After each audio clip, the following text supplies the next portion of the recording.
주말 사이에 또 안타까운 사고가 있었습니다. 김유진 아나운서. 그렇습니다. 우리가 도로를 지나다 보면 대형 승합차 한 번쯤 보신 적이 있으실 텐데요. 때로는 철근 같은 대형 자재를 싣고 가는 모습을 볼 수가 있습니다.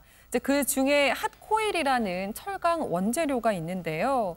지금 사진으로 한번 보여드리면 네. 이 화물차 뒤에 이런 거 싣고 가는 모습 한 번쯤 본 적 보셨을 있어요. 거예요. 네. 이렇게 돌돌 말린 형태의 철제 강판인데 이게 자동차, 가전, 건설 등에 쓰이는 것으로 무게가 상상을 초월할 정도로 엄청나다고 합니다. 네. 그런데 만약 저 코일이 주행 중이던 화물차에서 떨어진다면, 그리고 다른 곳도 아니고 다른 차 위로 떨어지게 된다면 어떻게 될까? 상상만 해도 아찔한데요. 그러니까요. 그런 일이 현실에서 벌어지고 말았습니다. 저 코일이요. 강판 코일입니다. 정말로 어느 차량 위로 떨어진다? 그런데 그 상상도 하기 싫은 일이 현실에서 벌어졌다면서요, 최주만 교수님. 예, 그렇습니다. 안타깝게도 지난 14일 오후 3시 50분경에 당진 영덕간 고속도로 하행선 21km 지점에서 터널이 있었어요. 그 터널에 이제 차들이 터널 들어가고 나오면서 좀 막혔던 것 같아요. 정체돼 있었는데 25톤 화물차가 저 코일을 싣고 2개를 싣고 가고 있었는데 그 장면을 늦게 발견한 거예요. 그럼 브레이크를 밟았는데 결국 앞에 정체돼 있는 차들하고 부딪힐 것 같으니까 2차선을 1차선으로 핸들을 돌린 거예요. 그러니까 이제 차가 쏠리게 되잖아요. 네. 갑자기 속도가 줄이지 않은 상태에서 핸들을 돌리게 되면 차가 쏠리게 되는데 25톤이나 되는 화물차니까 뒤에 실려있던 코일 하나가 떨어져 나와서 뒤에 오는 승합차를 덮친 겁니다. 결국은. 아하. 그런 사건이 터져가지고 결국 문제가 되고 있는 상황이라고 말씀드릴 수 있습니다.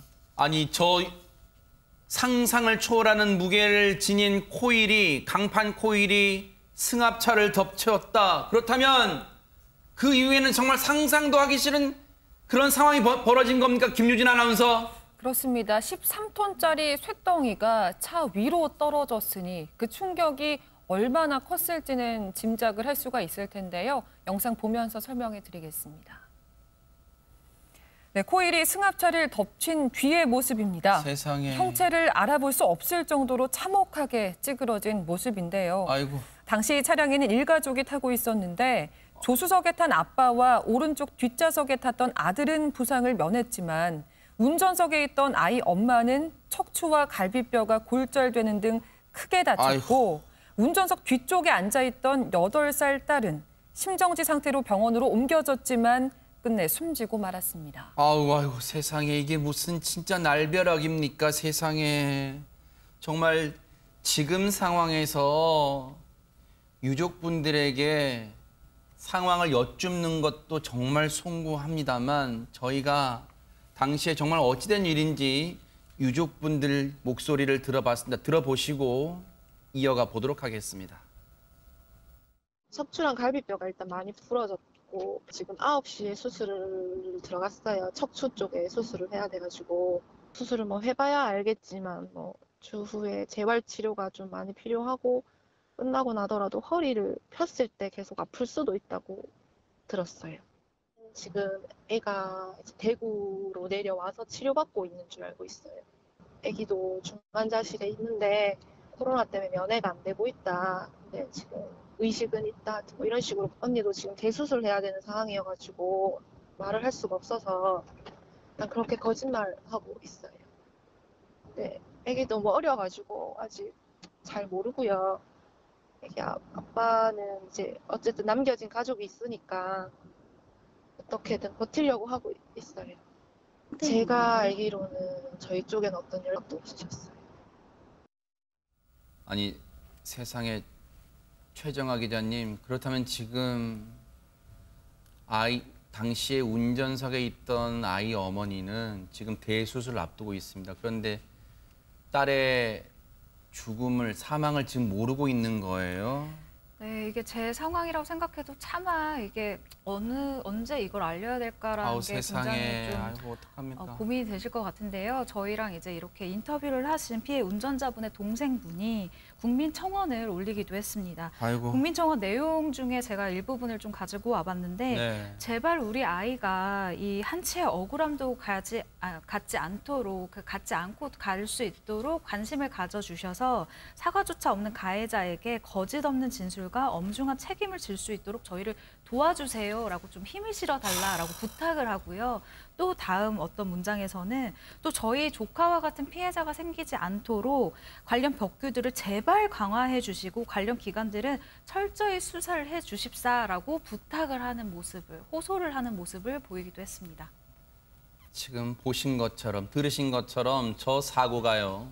박성배 변호사님 한 가정을 지금 풍비박산냈습니다. 그런데 일단 저 사고 어쩌다가 지금 저 강판 코일이 도로에 떨어지게 된 겁니까? 화물차 운전자가 코일을 고정하기는 했답니다. 그럼에도 불구하고 떨어진 이유 추정해 보면 급브레이크를 밟으면서 코일이 자체 무게를 이기지 못하고 구르기 시작한 것으로 보이는데 코일이 화물차 운전석을 지나 바로 피해자 일가족 차량으로 덮쳐 내려갔다고 합니다. 화물차 운전자는 경상 정도의 부상에 그쳤다고 하는데요. 사실 화물이 떨어지지 않도록 필요한 조치를 취하지 않는 경우는 교통사고 처리 특례법상 12대 중과실이지만 사고만 발생하지 않으면 20만 원 이하 벌금의 가벼운 처벌에 그칩니다.